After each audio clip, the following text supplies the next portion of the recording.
In the hours before the General Assembly even started, Western nations, including the UK, Australia and Canada, moved to recognise Palestinian statehood. A high-level summit on the two-state solution, chaired by France and Saudi Arabia, saw others make the same decision, including French President Emmanuel Macron. Le temps est venu. The time has come. This is why, loyal to my country's historic commitment to the Middle East, for peace among Israeli people and Palestinian people, I declare that France recognises today the state of Palestine. The recognition was lauded by the president of the Palestinian Authority, Mahmoud Abbas, who joined via video link because the US denied him an entry visa, and he blasted Israel over what he called crimes of siege, starvation and destruction. Prime Minister Netanyahu, in his address later in the week, said recognising Palestinian statehood is a gift to Hamas and a reward for killing Jews on October 7. So here's another message to those Western leaders. Israel will not allow you to shove a terrorist state down our throats.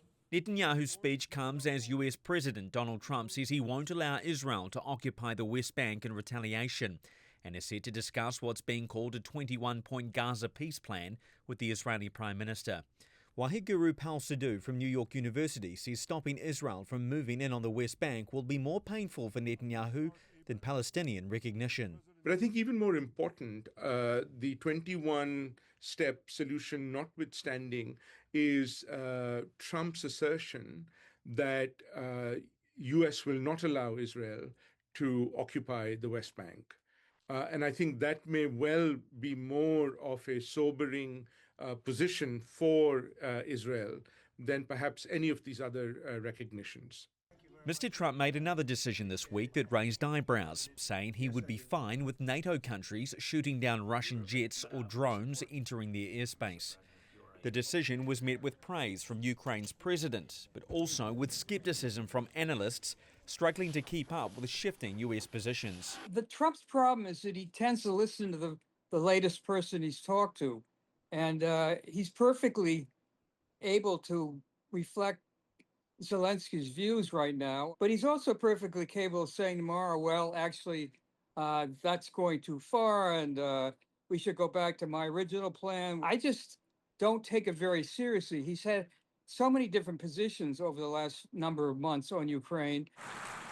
President Trump's address to the UN General Assembly was hard to miss. A 55-minute speech blaming the UN for not solving the world's crises, blasting Europe for uncontrolled migration, and brushing off the threat of climate change. Whatever the hell happens, this climate change, it's the greatest con job ever perpetrated on the world, in my opinion. While Mr. Trump's speech may be considered a laundry list of complaints, which included a halted escalator, frozen teleprompter and audio issues during his UN speech, Wahid Pal-Sidhu says it could have been worse. I suppose if there is any good news, it is that, there was some concern that perhaps the United States may actually pull out of the United Nations entirely. The annual high-level gathering gave decision-makers a chance to debate the world's most pressing issues, but many of the most urgent crises remain unsolved. The success of the 80th General Assembly may ultimately be judged by whether those discussions in New York lead to real solutions in the weeks ahead. Mitch McCann, CGTN, at the United Nations in New York.